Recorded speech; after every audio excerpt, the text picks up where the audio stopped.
Confidence plays such a huge part in our lives, especially when you're a freelancer, an entrepreneur, and you're building your own business. So how do you get confident? In this video, I talk with wellbeing coach Danie Evergreen and brand designer Laura Robinson. As entrepreneurs and freelancers, all of us have stories of how confidence has affected us over the years. So we're going to share these stories along with some tips and advice on how to build your confidence as a freelancer.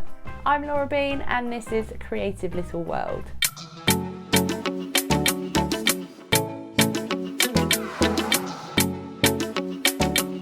So I put a poll up for how do you get confident? And most everybody put through practice.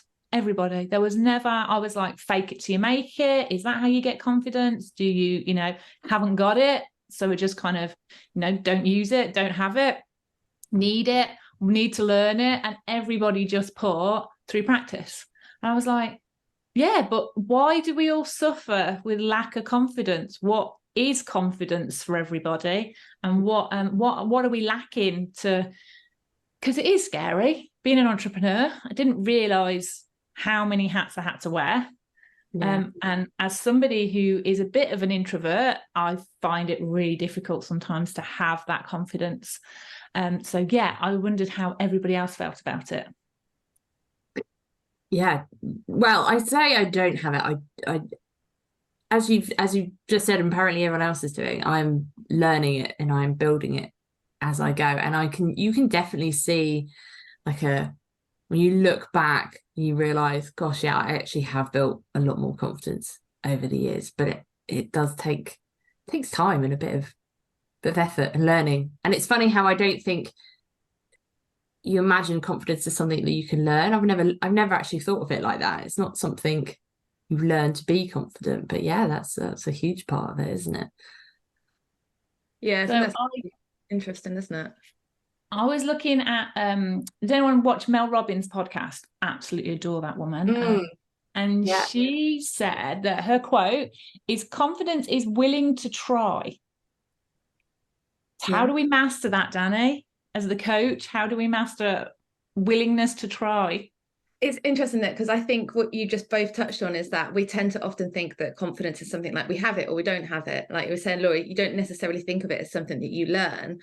But actually, action is a big part of it. Having the willingness to try something, because the more you do it, the more you get confident, because you start to trust that actually, I do know how to do this. And I think when we're kids, we're babies, we learn to walk, we fall over so many times and we have to keep getting back up. And as adults, when we're doing something new that's completely out of our comfort zone, of course, we don't know how to do it.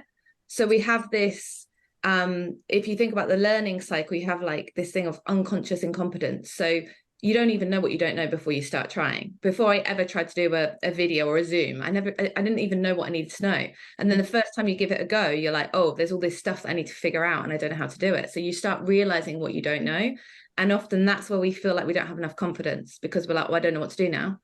But then actually, when we start to do it a little bit more, we start to learn, oh, hang on a minute, I do know how to do this.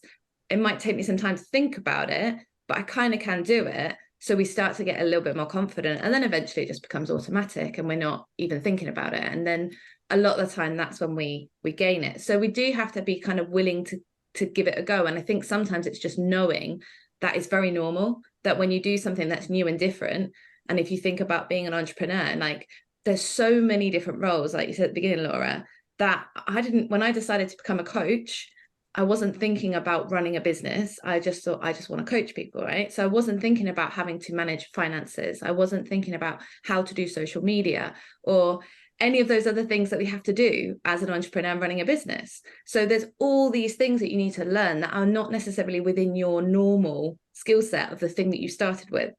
Yeah. So of course, we're not going to be confident when it's something you've never done before. But I think we expect that we should be. And we go, well, if I'm not confident, that means I'm not good at this. And it's that, well, if you haven't done it before, then why would you be confident at it? That's it, isn't it? Is that belief that we need to be good straight away, or we need to be able to do it straight away. I mean, I remember my first driving lesson and thinking, I am never going to get the hang of this. I'm never going to be able to drive. And obviously now it's completely natural. We're doing it for a lot of years. And But I still remember that first lesson and thinking, there's no way I'm going to be able to master this, because I couldn't do it straight away. And it's weird that we have this kind of, like you said, whether it's coming from childhood or wherever, that if we're not good straight away, then, you know, we shouldn't do it. We shouldn't try. Do you think some of it is to do with our natural kind of fight or flight that's in us, you know, from years have gone by? Because I often think like we are opposed to doing anything that's hard or slightly uncomfortable. So that kind of fight or flight kind of kicks in, and it's like, well, I'm just going to fly. I'm not going to do it. I'm going to stop doing it. And that's kind of my issue with my lack of confidence, was that I didn't want to put myself out there. Like you say, I just wanted to create graphics. I just want to create brands for people. I don't want to be the forefront of it. You know, I want to be like, you know, in the background, helping push people forward. But having your own business, you've got to step forward. You've got to show people what you do and how you do it. Because that's the one thing a lot of my clients gain from having their branding is, oh, you've made me really confident. I'm not confident to aim for the higher ticket clients. I'm not confident to, you know, push myself forward. You know, everyone thinks this is a hobby. I get a lot of like female entrepreneurs that start off as a hobby and get, you know, going. And then I'm like, God, I'm giving people confidence by designing a brand for them, but I'm lacking it in myself. And I do think it's come with age that I've kind of got more confident, because it is like just in the 40s now. I just think, oh, well, hey, you're going to make a prat of yourself, you might as well do it. I think that's it. It definitely comes with age. There's an element of that. And maybe that's because we start shedding that, you know, worrying what people think. And I think a lot of that with confidence is that what are people going to say, what they're going to think. And that is what puts me off doing things. Like creating videos took ages, because I was so worried about what people would say on the other side of it, and the fear of, you know, that first like troll comment, someone's going to write something nasty, and it puts you off. It does. And if you get something like that, I mean, the confidence can be knocked pretty quickly, can't it? If you're doubting yourself anyway, and then someone makes a comment, it can be quite hard. You could have a lots of lovely comments, but you get that one that hits you, and it can undo quite a lot, I think. So Danie, does like fake it till you make it work, or is that kind of just hiding the problem? I think yes and no. So we talked earlier about action. So yeah, in a way, you want to do it, right? You don't want to wait until you're ready and perfect to do something. So sometimes we need to act as if we are more confident, and just give it a go and see what happens, and then learn from it. So yes, to a degree, having a go at something when you're not quite ready, and sometimes that can feel like faking it. On the flip side of that, I think if you feel like you're faking it all the time and you're having to put on a mask and you can't really be yourself, that can be quite damaging as well. So I think for me, I like to encourage people to look at, give it a go, and look at the people that are doing what you do, and see what you can learn from them.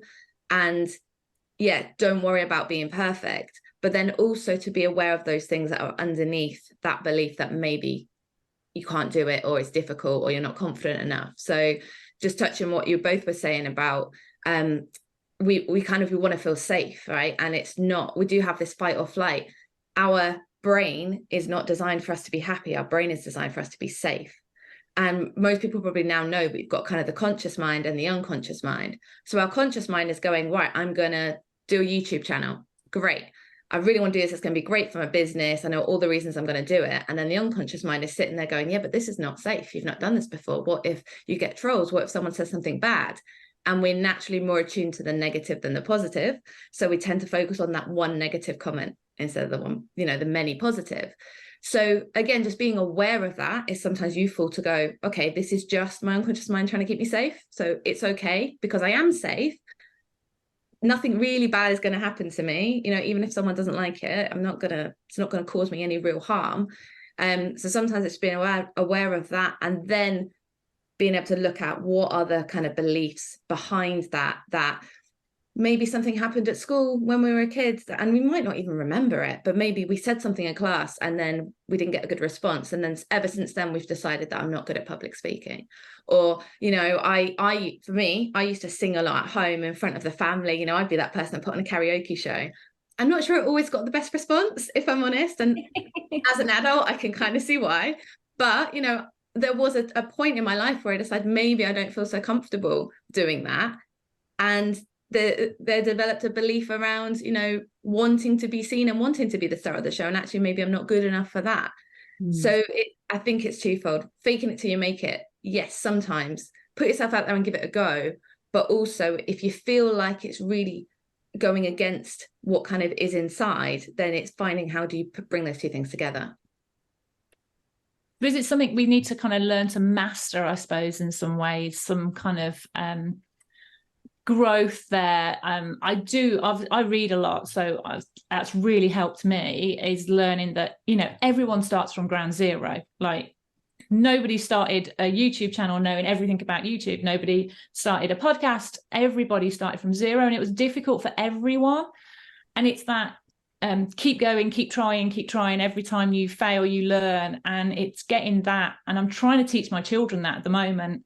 Like, this is prototype number 1. Don't worry about it. Like, my little one's just going to breakfast club for the first time this morning, and she was scared. She was frightened. And I'm like, that's fine to be scared and frightened. Even adults are scared and frightened. But this is just, if you hate it, you never do it again. Yet as an adult, I don't give myself that kind of, you know, don't worry about it. If it goes wrong, it goes wrong. And I think as an adult, you're meant to be, you have everything together, you know what you're doing. And I think, sometimes it's a bit difficult to give yourself a bit of slack and realize that actually we're still learning, even as adults. Yeah, I remember thinking 40-year-olds had it all figured out. By the time I'm 40, I'm going to be so confident. And having just turned 40, I can definitely confirm that hasn't happened. That hasn't kicked in, that belief that you're a confident adult, and it certainly hasn't. It's in your card. You need to open up your birthday cards. It's this magic powder that comes out that's like. But I tell you what, I mean, you talk about reading. I mean, I read a book that made a big difference for me. It's The 4 Agreements by Don Miguel Ruiz, and it's about the 4 things that you should live your life by. So that's be impeccable with your word, don't take things personally, don't make assumptions, and always do your best. And this really hit home for me, because I thought, when I started my copywriting business a couple of years ago, I thought, if I'm always doing my best, everything I hand over to a client, I know that I've put everything into, even if they don't like it or we have to make amends, because that's obviously naturally part of the process, I don't need to feel bad. I can feel confident that I've done all I can to make it, you know, I haven't half done a job, I haven't slacked off, I've put everything I can into it, and then we go from there. And just working like that has given me a lot of confidence, because I can't argue with myself then, because I'm like, well, no, you put everything into it. If they don't like it or they've come back with amends, then that's fine. And then you work through them, you know, work with the client. And I don't take it personally, because I was like, well, I know I've put, you know, my best into that, and it's not quite what they want, and that's fine. And we'll work through them. And that has given me a lot more confidence, because as long as I know that I've done my best, it's almost like I say, I can't argue with it. I'm like, well, you've put your best into it. So, and that's made a real difference to my business. So is that your top tip then for getting confidence, just knowing that you've put your all into everything? And yeah, I think as long as you're doing things honestly, you're doing it the best of your ability, and like we've already touched on, you accept that you might not be the best at it straight away. When we talk about like the YouTube videos, one of the things I did when I first started was go to the people that I aspire to be like, and I went back to their earlier videos and I had a look at their first videos and realized, oh gosh, actually that's quite a jump to where they are now. And that reality, like you've just said, realizing that everyone started somewhere and no one started amazingly. They've all built up from there. And again, that's quite a good practice it certainly was for me to realize that, even the best, the best of the best started where I am now. Oh, I nearly passed out in doing a training once. giving a training on Zoom, and I started seeing dots. I forgot to breathe, and I literally nearly passed out. Yeah. So I was like, I just need a minute because I'm going to pass out in the middle of the Zoom training. Yeah. So, and it's never gone as bad since. So I'm always thinking, I've hit the bottom line. I've hit the bottom line. Every training from now on is going to be good as long as I don't pass out. You survived it, right? Like you made it through and it was fine. And I think that's the thing. Sometimes we think, oh my God, what if this happens? And actually 9 out of 10, even if that thing happens, it's not anywhere near as bad as we think it might be. So I think for me, like just being curious and almost like thinking of life as a bit more of an experiment is really like, rather than thinking I've got to make a decision and it's got to be the right one. And now I've got to do this and it's got to be right. And if it doesn't, something awful is going to happen. Actually, like you were saying, Laura, go to Breakfast Club, see if you like it. If you don't like it, that's okay. Try a podcast. If you like doing it, you can do it again. If you don't enjoy doing it, you don't have to carry it on. We don't have to make decisions that are set in stone, but as adults, as entrepreneurs, we tend to think that once we made a decision, we've got to stick with it then, and that's it, and we're tied in. Whereas I like to think of it, well, let's be curious about this. And like with just what you were saying about the training, we always think about what we're going to say. We think, oh, what am I going to say when I'm talking to someone, when I'm talking in a video? We don't spend much time typically thinking about how we're going to say it and what state we're in. So rather than focusing so much on our words, if we focus more on the intention, what we want to get across and how we want to be in that state. If I want to be energized and confident, I need to start off feeling energized and confident and do something that's going to help me feel like that before I then start, rather than going, right, and what am I going to say? What am I going to say? Okay, so, and then we start in that stress. So sometimes it's giving ourselves that space to be in our best place and then focusing on the intention of what we're doing rather than what exactly it is we're doing. Because most of the time, people are not going to notice that as much. They're going to notice the energy we have, how we make them feel, and all of those things. Yeah, it's from now on, like I practice and I always make sure that I think I was so excited and so hyped up to do it. I didn't even pause for them to do the handout, like to do the little tasks. It just rammed through it quick as possible. And now I'm loads more chilled and relaxed. And I've actually had people comment going, oh God, that was so nice. That was so relaxed and chilled and I learned so much. And it's like, yeah, no one taught me how to present. No one taught me how to do a training. I've just had to learn. And yeah, prototype number 1, that's what we call it in our house. Yeah. This is prototype number 1.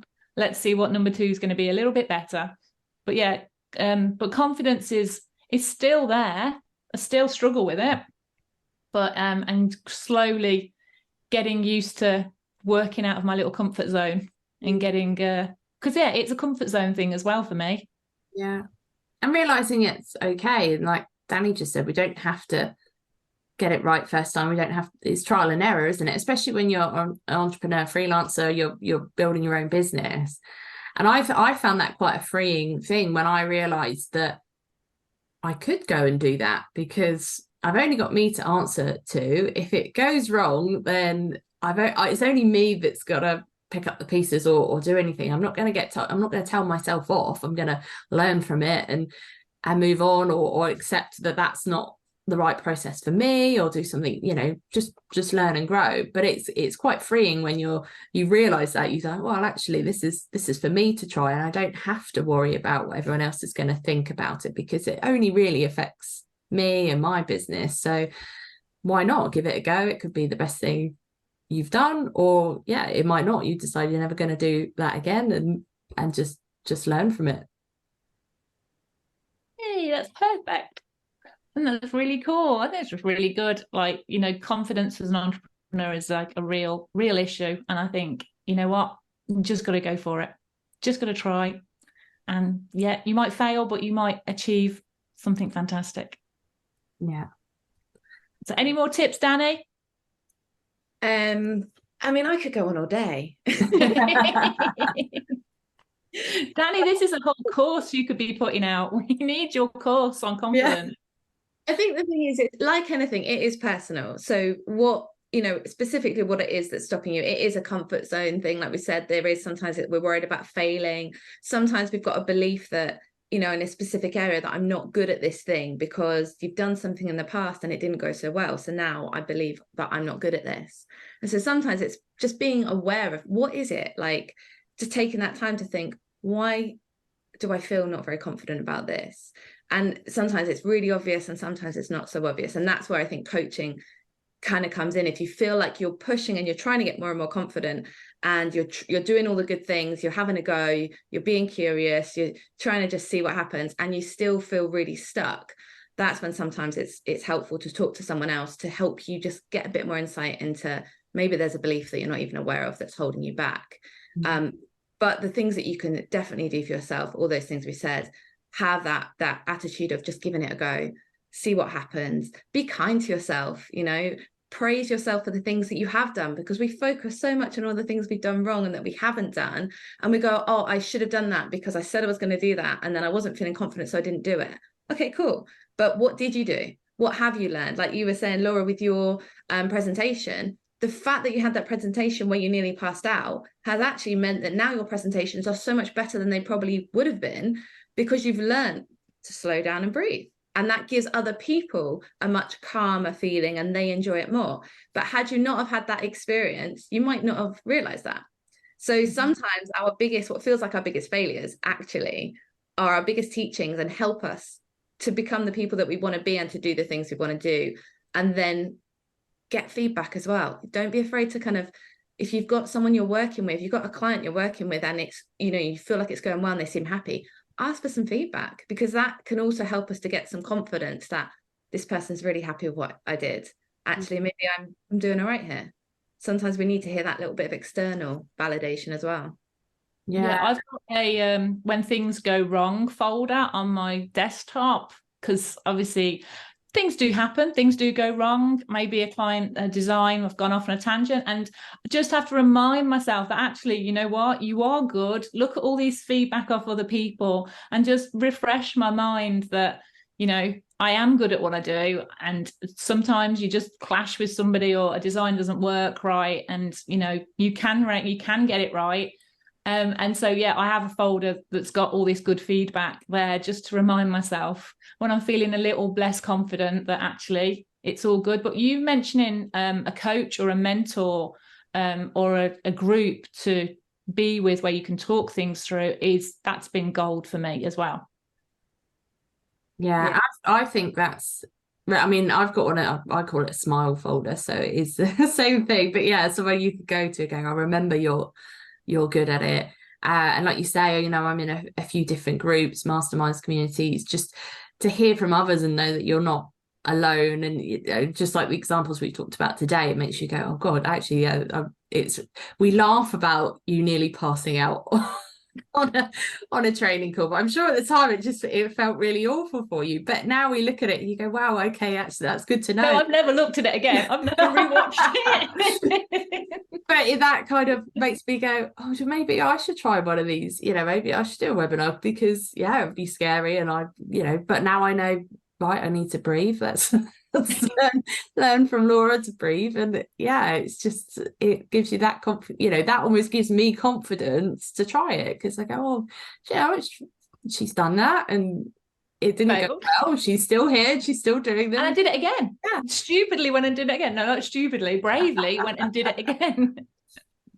So I also think as well, it's getting rid of the negative people. We talk about feedback and getting good feedback from people, but I'm sure all of us have worked for people over the years as well that do knock our confidence because they are very critical or the way they are. And I know certainly in my business, I do make a point of, if the client isn't a good fit because for whatever reason we don't seem to gel, then I won't continue to work with them. Or if they're making me, I've had a client in the past was quite aggressive in their communication and talked, you know, it felt very condescending. The way they talked was very belittling. It just, I thought, you're not making me feel confident in myself and what I'm doing.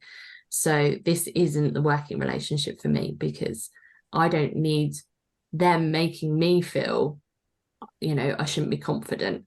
And sometimes it's just recognizing that and moving away from a sort of toxic relationship or something that does not your confidence. Yeah, definitely. And like you were saying earlier, if you're doing your best and you know you're doing your best, then actually you're not responsible for how someone else experiences that. You can't change, you know, they've got their life and they're going to see things the way they see them. So all you can do is put out your best with good intention. And if that's then not coming back to you in a positive way and you're not enjoying that interaction, actually, especially in a business world, you know, we're not talking someone who's important in your life.